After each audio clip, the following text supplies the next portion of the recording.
Ngayong araw ay tatalakayin natin ang elemento ng dula. Pero bago yan, ay gagawa muna tayo ng pangganyak. Ang pangganyak na ito ay tinatawag na Who Goes First. Sa pangganyak na ito ay pwede kang magtawag ng isang kasamahan upang magsilbing iyong kakompetisyon. At magpapakita kami ng litrato o linyahan at inyong huhulaan kung anong uri ito na elemento ng dula. Tandaan, pwede mo itong gawin na mag-isa. Ngunit mas maganda kung ikaw ay may kasama.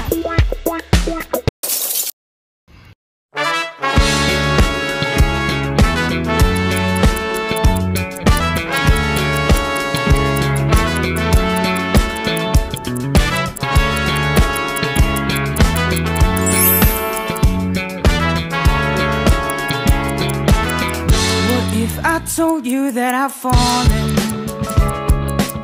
and I like the way you say my name. My heart skips a beat when I hear you calling, and I like that you won't go away.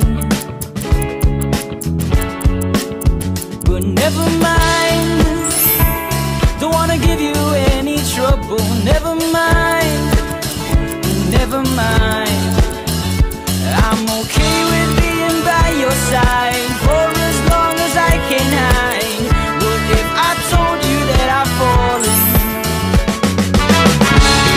Pinapansin, ingay sa tabi, magulong kapaligiran, sa'yo lang ang tingin.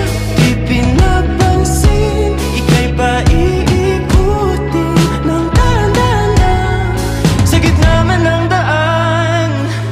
Sa bawat sandaling ikaw ay pinagmamas.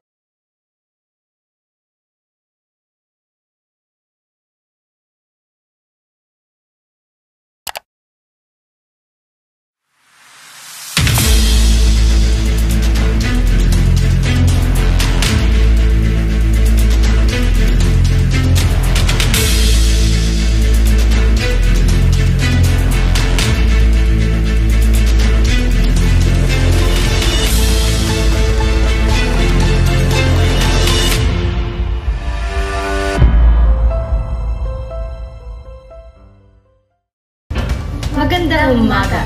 Gina de la Cruz kasama ang aking partner, Venice Reyes. Ngayong umaga ay susuriin natin ang isang natatanging pagtatanghal na nagpapakita ng kahalagahan ng mga elemento ng dula.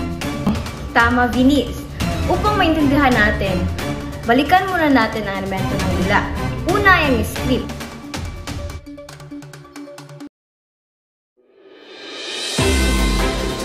Ito ang kaluluwa ng dula.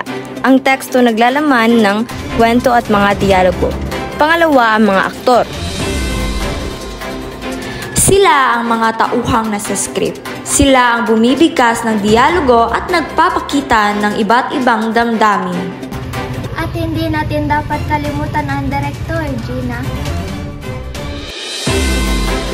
Siya ang nagpapasya sa kaayusan ng tagpuan ng kasuotan ng mga tauhan hanggang sa paraan ng pagganap at pagbigkas ng mga tauhan. At ang pang-apat, ang tanghalan. Ang tanghalan ay isang lugar kung saan nagtatanghal ng mga dula, sayaw, musika at iba pang uri ng pagtatanghal. Panghuli, ang manonood. Na siyang nagbibigay kahulugan sa dula sa pamamagitan ng kanilang mga reaksyon. Eksakto, Venice. At para mas maunawaan natin kung paano naganap ang mga elementong ito, nandito si Liza Santos na nasa labas mismo ng teatro. Liza? Magandang umaga, Gina at Venice. At ngayong araw ay narito ako mismo sa labas ng teatro kung saan kakatapos lamang ng dulang Walang Sugat by Severino Reyes. Na kung saan ang dulang ito ay nagpapakita ng kahusayan sa paggamit ng mga elemento ng dula, na kung saan ang mga manunood ay lumabas na may samut-saring emosyon. Kaya ngayon naman ay kasama natin ang isa sa mga manunood ng dulang Walang Sugat. At ngayon ay kasama natin ang isa sa mga manunood ng dulang Walang Sugat. Kasama natin ngayon si Ako ay si Mang Tony, or in short lang call me Baby. Baby niya! So, ang kanyang pangalan ay si Mang Tony. So, Mang Tony, may konti lamang kaming katanungan para sa iyo. Bukod sa napanood mong Dulang Walang Sugat, ano pa ang iyong mga natuklasan? Ito ay maganda at nakapagpatindig ng balahibo. Goosebumps! Grabing mga samot-saring emosyon ang iyong naramdaman, sir. Pero bukod dyan, ang isa ko pang huling katanungan.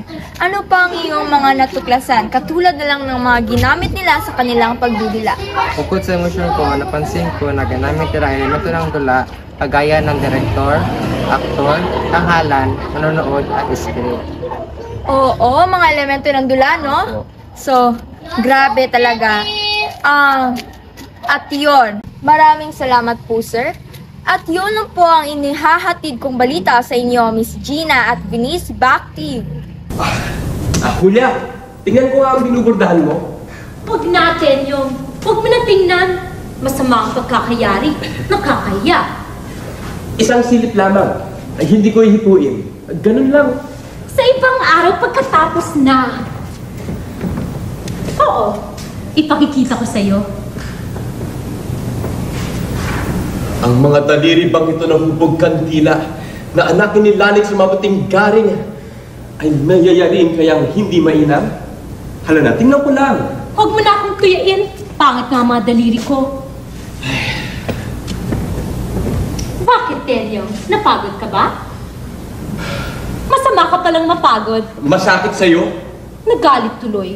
Nalulunod pala ito sa isang basong tubig. Ay, naku. Anong lalo ng buntong hininga?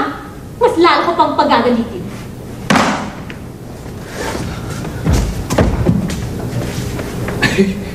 Julia, patawarin mo ko, hindi na ako nagagalit.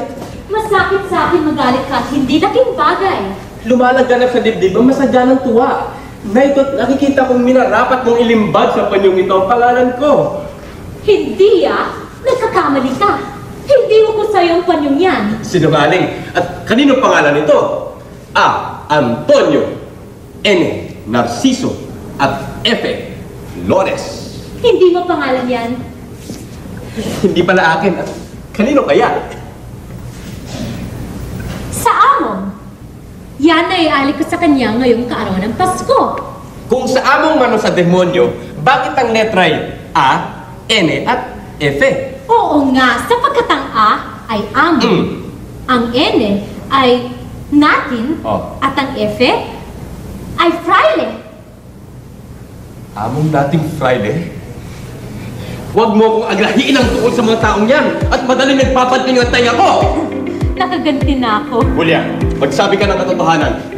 Para sa kura nga ba? Kapag hindi ko sinilabas... Salamat, Liza. Sana inuunawaan ninyo ang elemento ng dula. Ulit, ako nga pala si Gina de la Cruz sa PNHS Chikataan.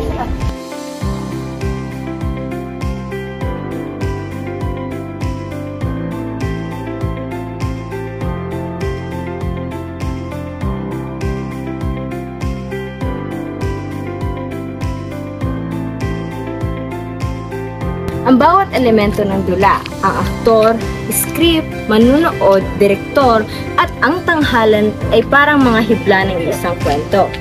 Kapag pinagsama ay nakakabuo ng isang dula. Ang dula ay hindi lang palabas, kundi isang salamin sa ating karanasan. Sa pag-unawa sa elementong ito, ay natututo tayong makiramdam, umunawa at ipahalagahan ang bawat tugto ng ating mga sariling istorya.